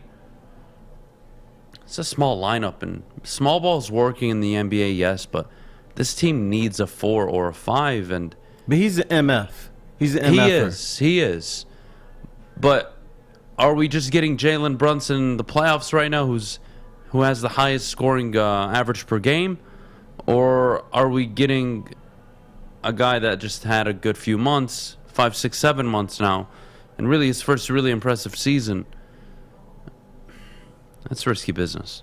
It is. I admit it. It's risky. But I think when you are any of the Detroit sports teams at this moment, you have to take some risk. Lions have to took a risk. It may have been a small one in your mind, but it's still a risk bringing in Williams. The Tigers, I don't know if they're taking risks, but they should. All of them, because you are in a state now where you're just irrelevant. So you got to do something to stir that pot up. And I'm not opposed to any goofy things unless it's a guy that just can't play. But I like Brunson because he's got attitude. He won in college. He's winning in the NBA. And he's just a dude that I don't want to deal with if I'm an opponent. He's gotten better every single year, and this is his first season where you're like, damn, 16, 5, and 4. He puts up numbers. He's pretty efficient from the field. Very good three-point shooter. Roughly 50% for his career from the field. I mean, that is ideal. It's not $25 million annually, but the salary cap in the NBA goes up every year, and there's only 12 players on the roster, so I think Detroit could afford him. I think he's an interesting option. I don't think that's my go-to option this year, considering, let's say I give him a 4-year, $100 million deal. Are the Pistons going to be contending by year 4? They should. They should. Typically an average NBA superstar doesn't enter their prime until year 5 or 6. So we're 4 or 5 years away possibly from Cade turning in. Do you know why? Because your NBA superstar who comes to the league, first thing he's thinking about, all he's thinking about is, I want to get paid. Give me my money. I got to buy a car. I got to buy mama a house. But Cade Cunningham is different. Cade Cunningham, first of all, Isaiah Thomas is in his ear. He's already being mentored by guys. He's a guy that's thinking, what do I have to do to win here? So he's an anomaly. He's not that 27-year-old guy that says, oh my God, I've been in the league for 5 years. I haven't won a championship. What's going on? Cade Cunningham, first of all, the fact he's got Isaiah in his ear, Isaiah's whispering, all right, championship, brother. That's what you should be thinking. So I think because you have Cade as the centerpiece who's already thinking, what can I do to win a championship, that you can pull it off in 4 to 5 years. Because all these players that we're afraid of in the NBA now are going to be old and feeble. Yeah, look, even then, I still think Brunson, what am I getting out of him for the next 2 years? Is the team going to be a better basketball team? Sure. I need a second star player on this basketball team, and if I can't find him in the draft, I got to find him in free agency. And I don't think Brunson's that number 2. If he steps into this team tomorrow, he's maybe the third best player, second at best. What have you been singing for the last 3 months? In regards to? All you've gotten on here. Hi, my name is Adham, and Cade Cunningham is the Rookie of the Year, and it's not even close. Oh! So, if you believe that. That was the best Adham impression I've ever seen in my entire life. So, if you believe that, Cade Cunningham is going to make Brunson a much better player. Because Cade is not your guy. Okay, I'm scoring 30 tonight. The hell with everybody else. Forget you. Cade Cunningham, when he is right, when he is more mature, he needs to be, is going to make other people better. He is a cheap version of Magic Johnson. So with that said, if Brunson is busting 16 now, he should bust 18. Yeah, but I'm not paying $25 million for a guy that's you got to pay somebody. You got to pay somebody, yes. But again, Cade Cunningham, based on just the history of the league, the superstar in him, this team will not see till year 5 or 6, and this kid will be gone by then. Jeff, I'm afraid you ran into the studio. I heard this conversation. Unexpected cameo. Jeff, Jalen Brunson, explain to Terry why this isn't the move. Terry, I understand what you're saying, though. You got to go out and get guys like, not like Jalen Brunson, though, and I'll explain why. For what he's asking for, and you got to look at this free agency class, it's very top-heavy. The only unrestricted free agent is Jalen Brunson. Miles Bridges, DeAndre, and these guys aren't going to come to the Pistons considering their teams are probably going to match what they're going to be offered. So with Jalen Brunson, though, what pisses me off the most is I was watching Jalen Brunson in the first round, and he had 40 points, and I get it. It was without Luka Doncic. But the second round, last night, if you watch Jalen Brunson, you'll see why that size matters. I mean, Suns players were taking advantage constantly of Jalen Brunson, and that's what was pissing me off because I'm watching, and Suns players, I put it in the chat, 9 for 11 against Jalen Brunson. That's their field goal, percentage. So he's not a very good defender.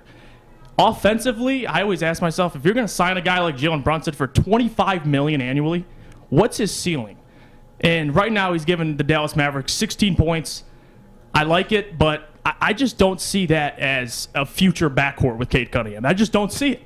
For $25 million annually. So you got to look at this free agency class too. So I don't know. It just, I'm shying away from it. I'm not doing it. Okay, but once again, I refuse. And this is what you've been talking about for the last 3 months. Hi, my name is Jeff.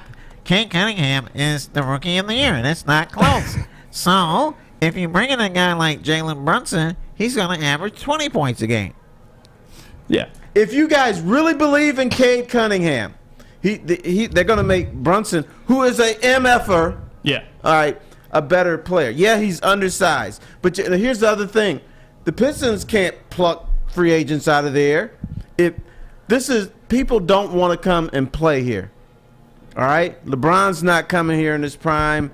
Luka Doncic, when he's ready, he ain't coming here. Do you know who the Pistons' highest profile free agent signing was? Chauncey Billups.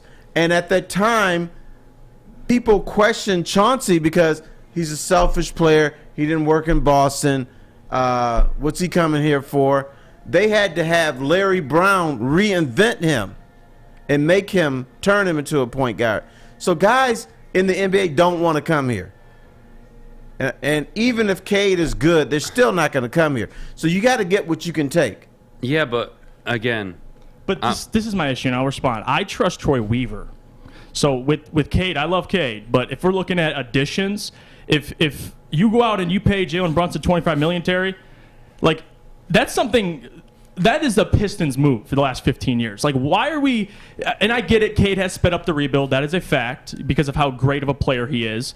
But don't go out and dump $25 million annually for 4 years. And I think you put it best with Cade hitting his prime next year. I did say he'll be in 20 points per game, but I don't know if the Pistons will be ready to win next year. And Jalen Brunson, listen, I mean he's a good player, but if you watch the first series of the playoffs compared to what they are against the Suns, you'll see what I'm talking about with Jalen Brunson. Like I like Jalen, but what is the ceiling with this team with Jalen Brunson if you're putting $25 million annually into him a year? So that's my issue is if Jalen Brunson isn't a very good defender, what is he offensively?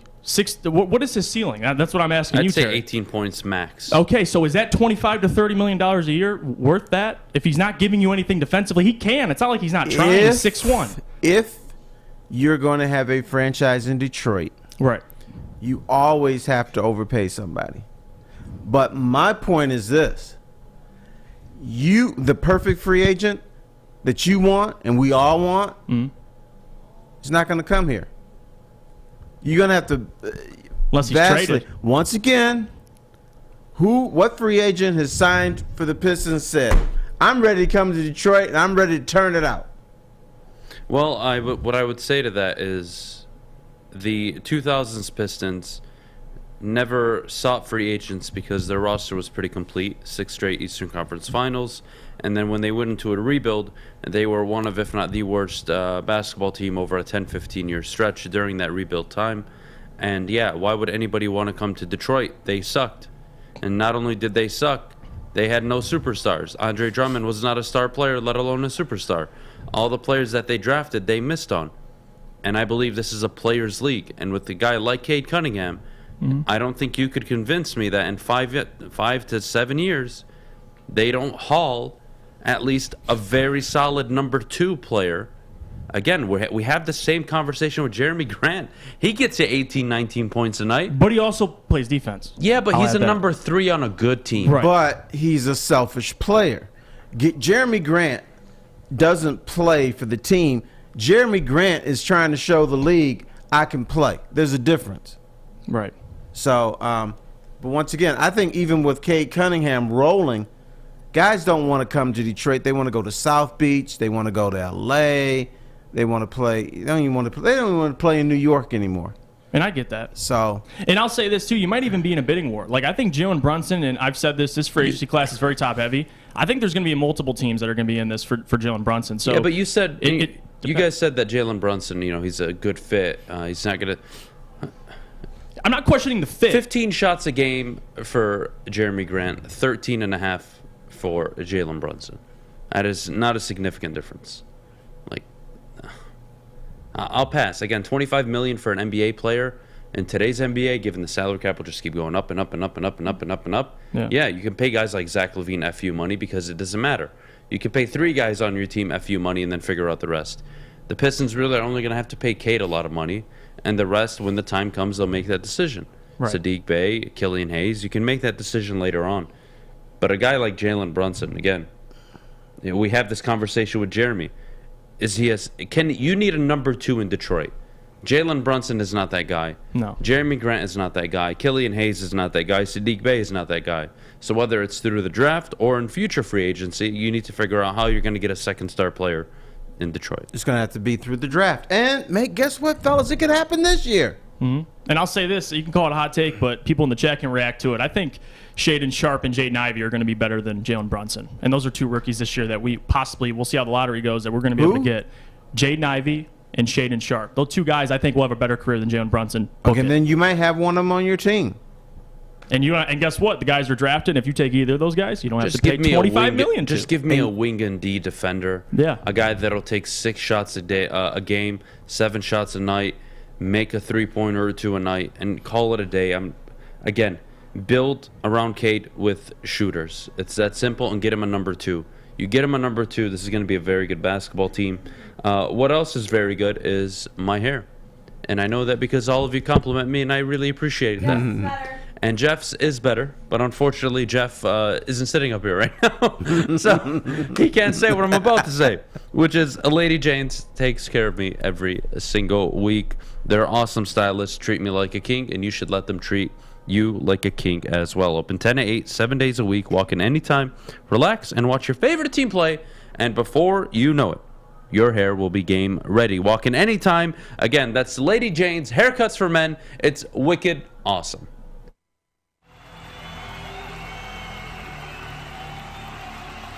He's going deep, right side. Oh, that is Edwards out there. He goes up in the air at the goal line. Hey, it's Brad Edwards here, wanting to welcome the sports marketing agency to Woodward Sports Network, to the family. Glad to have you guys. For the last decade, the sports marketing agency has literally leveraged athletes around issues such as mental health and substance abuse. Glad that we can finally start trying to get the stigma off of mental health that's been there for all these years.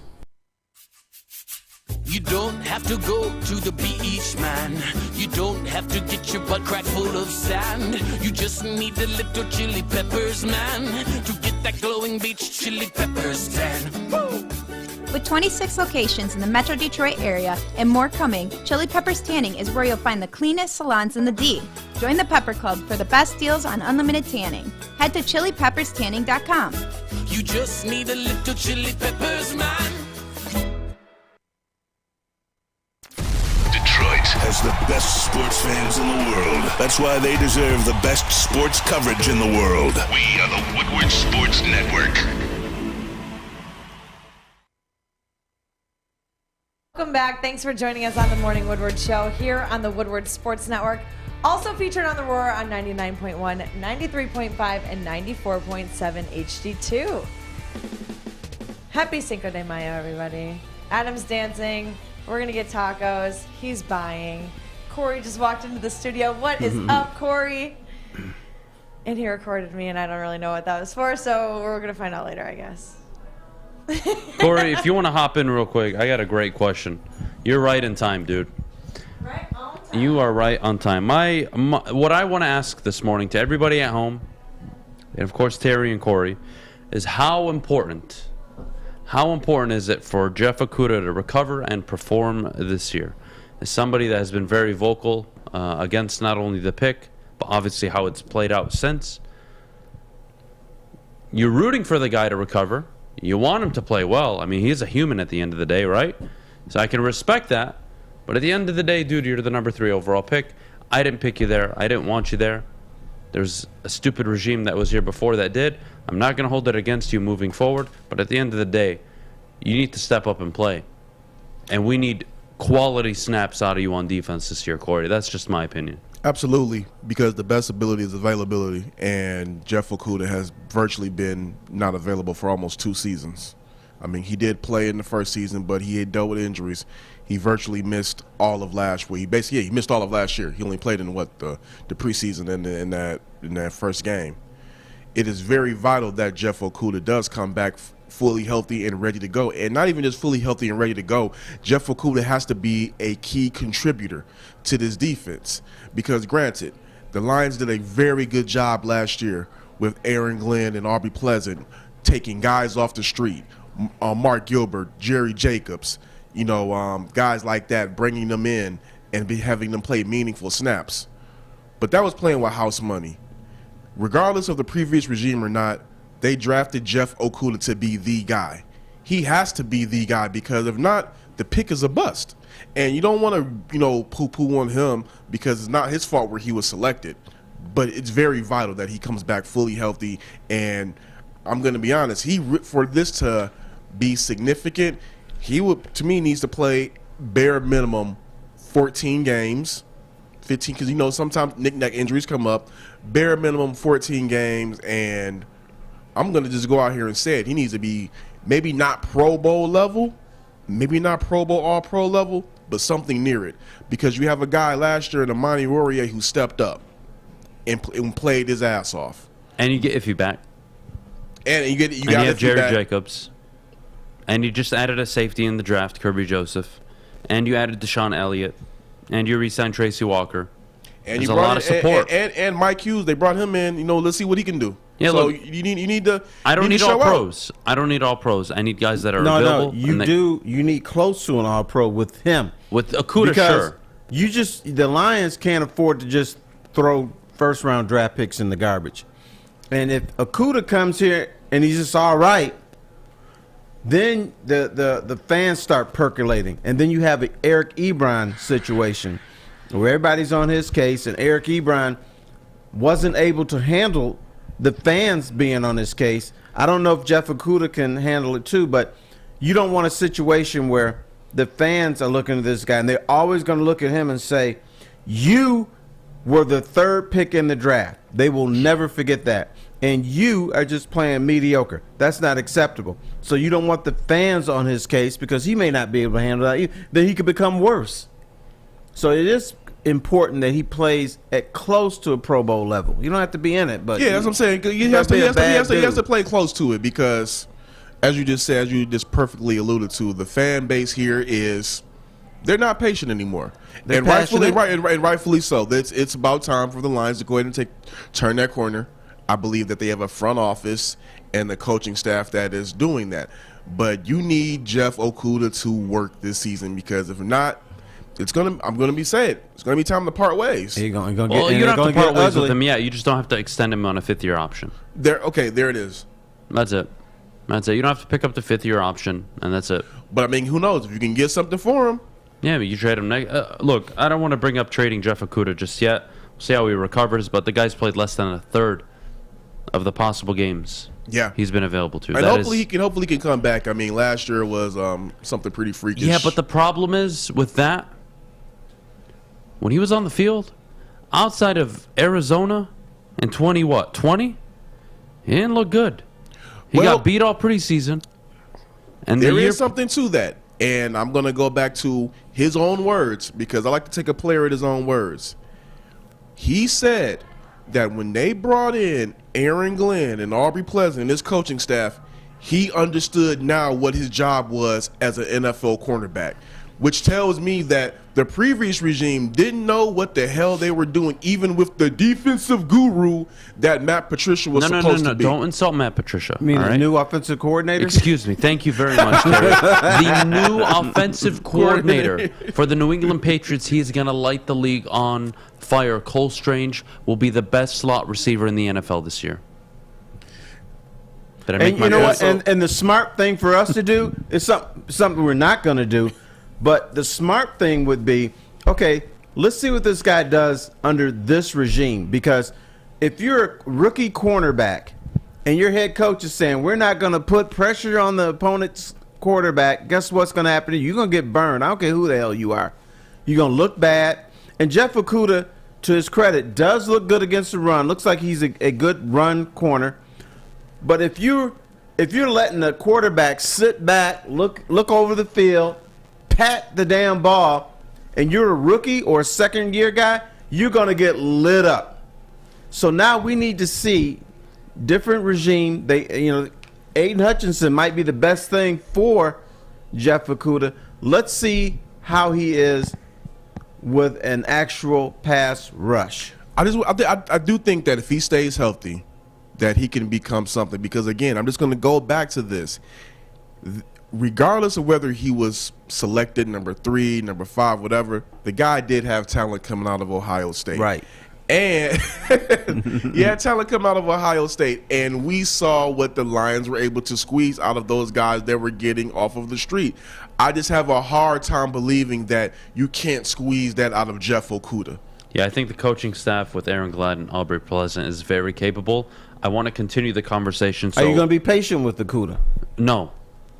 No, we're in year 3. Guy's got a year and a half left, 2 years basically left on his deal. I don't know what patient means. I guess I expect him to perform this year. Okay, before you jump down his ass, are you at least willing to see what he does this season? Oh, absolutely. Okay. Oh, that's absolutely. all I mean. Absolutely. Bam, we're good. Yeah, so far he's been an absolute bust. But speaking of something that isn't a bust, that is the quality energy drink that is Centron. Maddie, could you tell everybody at home about it? Yes, I can. This is officially the summer of Centron. Centron's now available at your local Kroger, so make sure to head on over to Kroger. They've got a deal going on right now. It's 2 for $4 for your Centrons. That is an absolute steal, so make sure you act on that. Centron is the new energy drink for the active lifestyle. Drink it, live it with Centron. Hi, I'm Kay Cunningham. Working with Hall Financial to purchase my first home was easier than I could have ever imagined. They treated me like family from start to finish. Find out for yourself at callhallfirst.com.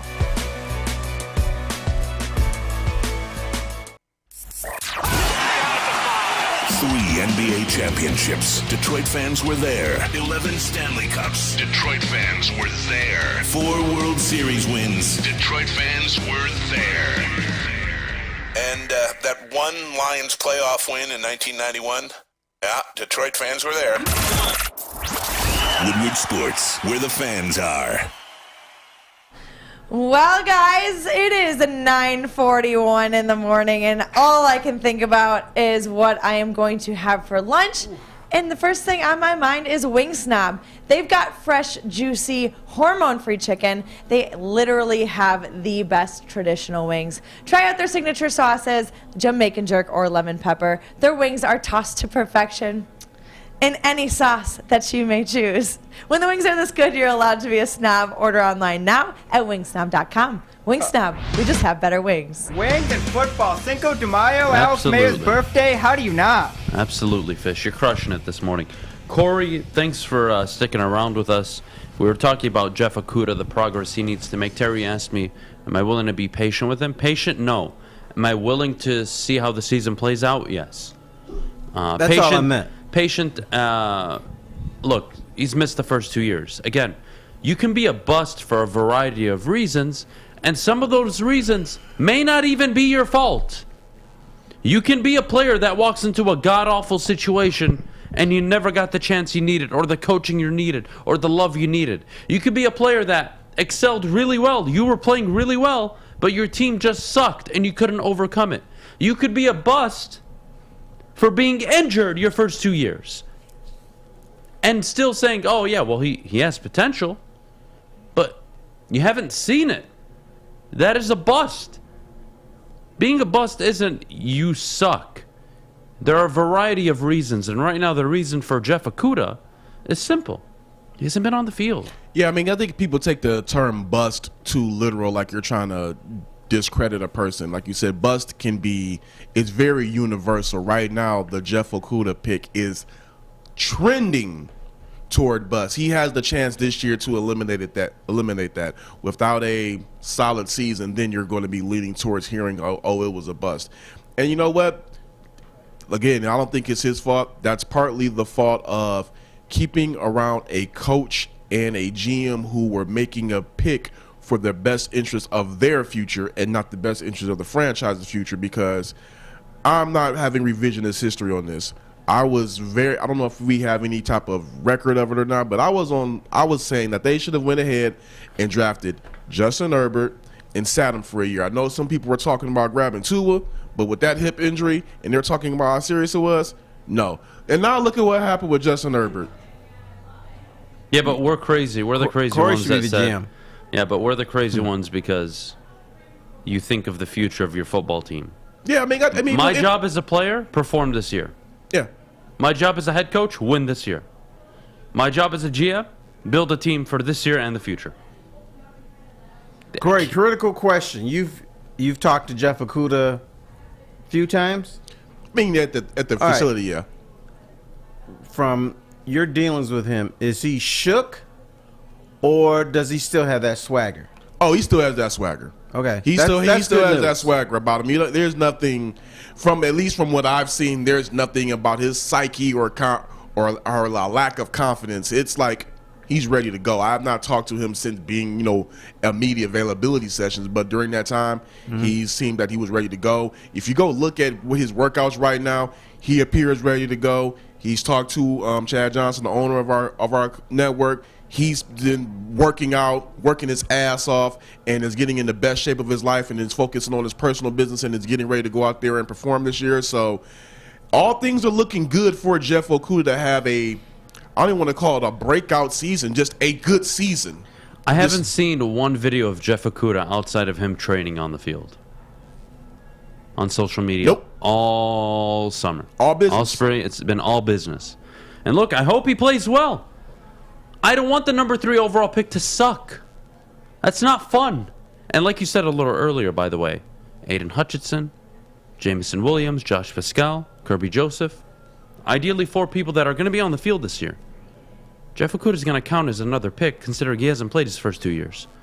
So there is talent on this football team. I had a conversation, Terry and Corey, with somebody that told me this team isn't talented. How are you projecting a team to move forward in a rebuild if they're not talented? Well, I think a top 8 offensive line is talented. I think they have a young, promising wide receiver in Amon-Ra St. Brown and Jameson Williams. That's talent. DeAndre Swift is talented. TJ Hawkinson is talented. The problem with those two is their health concerns. But they're talented. That is talent. Defensive side of the ball, Amani Oruwariye broke out last year. Jeff Okudah is a talented football player, never available. You have now talent on the defensive line. We can't put him in the talented but he's category a talented player, yet. Fair? But every team has talent. Do you have enough? The Lions don't have enough talent to contend right now, but the idea that they're not building a talented football team, I think, is very harsh, actually. 2 interior linemen last year that they drafted, 2 edge rushers they drafted this year, a safety, a wide receiver. They are addressing and building up talent. That's what you do when you're trying to build a winning football team. Bring in talent. And how can you win in the NFL? Good coaching, a good front office, you get the quarterback, and you have an abundance of talent. The Lions are working towards that. Do they have all of it? Absolutely not. But I believe this team has talented pieces that other teams would say, I'd like an Amon-Ra St. Brown on my team. I would like that kind of offensive line. I'm not okay, but if they don't have enough talent to do what you expect them to do, then they're not talented. They have talent, but it doesn't mean that you're talented, because you need more talented pieces to be considered talented. And saying the word talented a million times is real hard. I just found out. Tongue-tied. Yeah. But, everybody in the NFL has talent. Every team, all 32. But do you have enough talent? That's the question. And do you have the right coaching staff to bring out that talent? And what's the coach supposed to do? I'm supposed to put my talent in the best position to succeed. And if they don't do that, even if you have talent, then they turn into garbage on the field. I don't like the idea of moving Okudah to safety, by the way. I think that's a bit ridiculous. No. Shut the hell up and play as a corner. It's too early to even have that conversation. Be the team's number 1 corner this year, or a number 2, and then I'll make a decision from there. And if you can't do that, you're going to be out of the league. Forget being with the Lions. He's not moving to safety. You drafted Kirby Joseph. You have an abundance of safety talent right now. You got Kirby Joseph. You got Tracy Walker, Deshaun Elliott. Can't do it. What you need to do is see what this young man can do with a talented coaching staff, because he did not have a talented coaching staff when he played. And he went off with a freakish injury last year, too. Pretty much just like the whole Lions team. I think like they were handing out Achilles like Mike Tyson giving out free turkeys.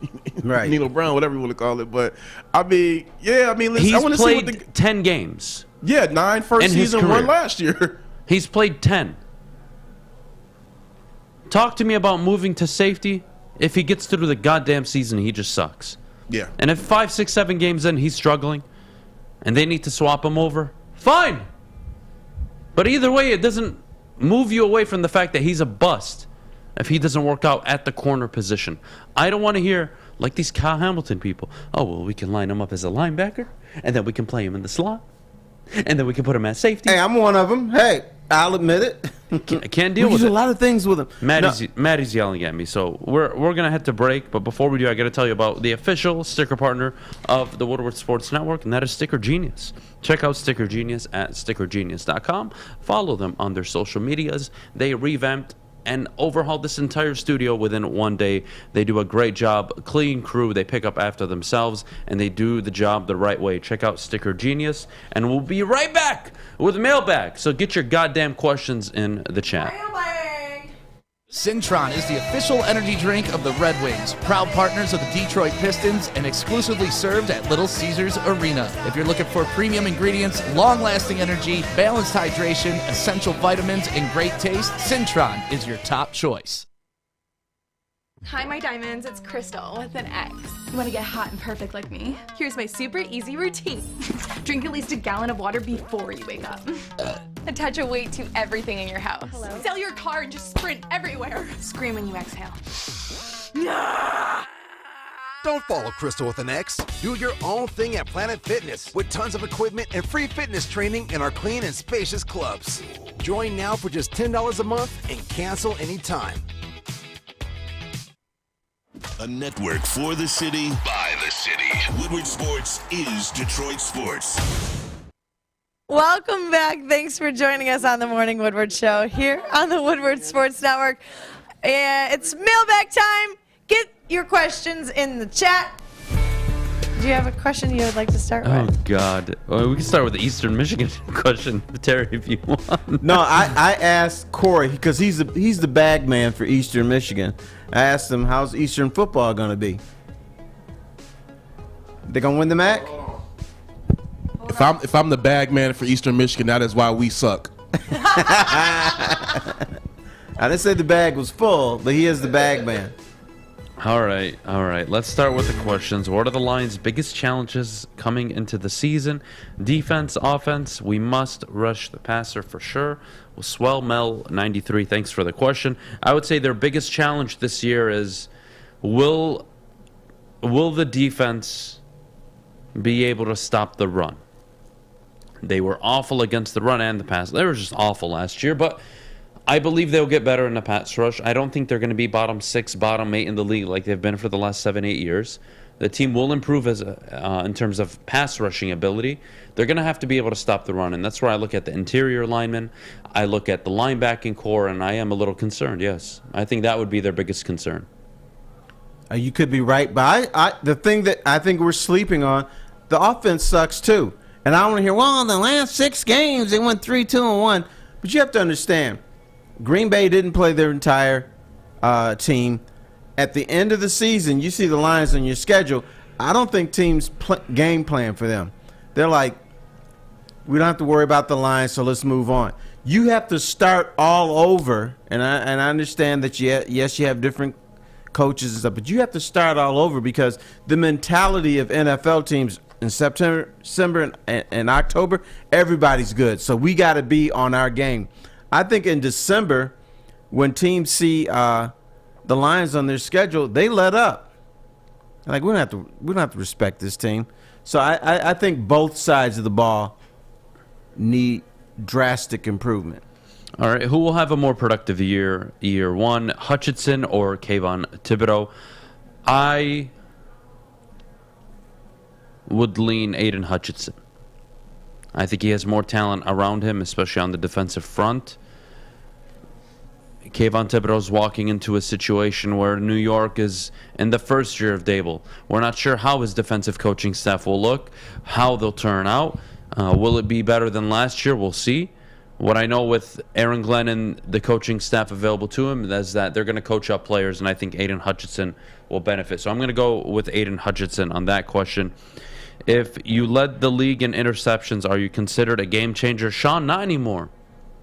Not anymore. Trayvon Diggs led the league in interceptions, and he was the most burnt corner in the NFL. Now, he was a ball hawk, and he would make up for getting beat 3, 4, 5 times a game with an interception, but I don't want you getting beat 3, 4, 5 times a game. Give me J.C. Jackson. Give me Stephon Gilmore. Give me that kind of production. That's what I'm looking for out of my corner. The interceptions are nice, but I think in today's NFL, we're moving away from the sack matters, the interception matters. No. Quarterback pressures, pass deflections, yards allowed. That's what matters in today's NFL, at least in my opinion. Okay, but you added a caveat. Well, no, he's not a game changer because he gets burnt on the rest of his plays. If Well, he you're playing, isn't. hang on, but if you play a competent cornerback position and don't give up big plays, interception are still game changers. Because when you talk to people in the league and you talk about good defenses, they don't talk about defenses that only give up 250 yards a game. They don't talk about the same stats that we do. When they talk about good defenses, it's defenses that don't they're defenses that take the ball away, whether it's through interception or fumble recovery, because then now the offense has the ball. So I still think it's a game changer unless the scenario that you presented, I'm giving up big plays, but I get my interceptions now and then that's not a game changer. But if you're preventing the big plays and you get your interception, that's the way the people in the league look at a good defense. Yeah, but when again, in a career year for Trayvon Diggs, one of the all-time years in terms of interceptions, when you have 11 interceptions and 2 linebackers, 3 running backs, and 3 offensive linemen finish with a higher approximate value than you, I don't know. Once again, you're adding in little tidbits. That's my I don't job. like your tidbits. It's my job, Terry. Keep them out. Who is the number 1 face of Detroit sports all time? Terry, you can answer that one first. Time? Yeah. Man, that's a hard one. You know what I'm gonna say? I'm gonna say Barry Sanders. Really? Won no championships, but he was maybe the most talented running back in NFL history, and he played for the Detroit Lions. Detroit Lions adds that extra oomph to you. Now, if it were me, because I was closer to the guy, I would say Isaiah Thomas, because he won championships. He turned an entire franchise from the Pistons before he got there, no interest in winning a championship. We just want to win our games, fill the Silver Dome, and have a good time. But he instilled that championship mentality, which Cade Cunningham is going to benefit from, which Joe Dumars has benefited from. So I would say him. But I would say, based on what I hear from fans, Barry Sanders is still that face of Detroit sports. We have a birthday today. Whose birthday? You guys know whose birthday it is? There we go. It is Alex Mayer's birthday. Right. Alex Mayer. You know we're firing him today, by the way? So in honor... Oh, that's right. You're firing on his birthday. In honor of Alex Mayer, I am tasking you of saying one or more nice things about Alex Mayer. Alex Mayer has nice hair. That's it? Okay. Anyone else want to go? And he seems to be a well-rounded young man, too. And he can add to his resume that he got fired on his last day on the job. I like it. I'm sure Adam doesn't do birthday shout-outs, though. Yeah, I'm sure he's not going to add that to his resume. I'm gonna say Isaiah Thomas. Completely turned around a franchise, though. Back to the question. And I don't think it's close. If you want to say Gordie Howe, I think that's a close second. But for me, it's Isaiah Thomas. Maybe I'm just too young and naive. Who knows? Yeah, but you have to understand, Gordie Howe, a lot of people don't know who Gordie Howe is, unfortunately. He's Mr. Hockey. And, in fact, if you ask a majority of fans under 40, they would pick Yzerman over Gordie Howe. Of course. Who's the worst quarterback in Detroit Lions history? I'll go first. John Kitna and Joey Harrington. You're going to go first and last. That wasn't me. That was the comment. That was the actual question. So I haven't answered yet. Well, the good part is you don't have to because it's time to say goodbye. All right. Corey says Jeff Garcia. Yeah, but Jeff Garcia was a backup that had to start. And he had a little tiny voice like this. Andre Ware. All right, I ended it. No, you're right. Andre Ware. But Andre Ware wasn't a full-time starting quarterback. Lion fans wanted him to be the starter. 7th overall pick. Disaster. We love Guys, that for him. happy Cinco de Mayo. God bless all of you. Happy Cinco de Drinko! Maddie will not be at work tomorrow, so stay tuned for the bottom line. We'll be firing Alex Mayer live on the show. It's going to be fun. So I'm looking forward to it. Congratulations, Alex. Don't worry, you're getting a $20 severance deal. And maybe a taco. And maybe a taco. And a shot. Everybody have a great. No, we're not giving him a shot. Yeah. Everybody have a great rest of your day. Thank We you so love much you. for tuning in. RC, congratulations. You are the chat's biggest bitch of the day. I like that. You should do that every day. Enjoy Champions League, Europa League. Happy birthday, Alex Mayer.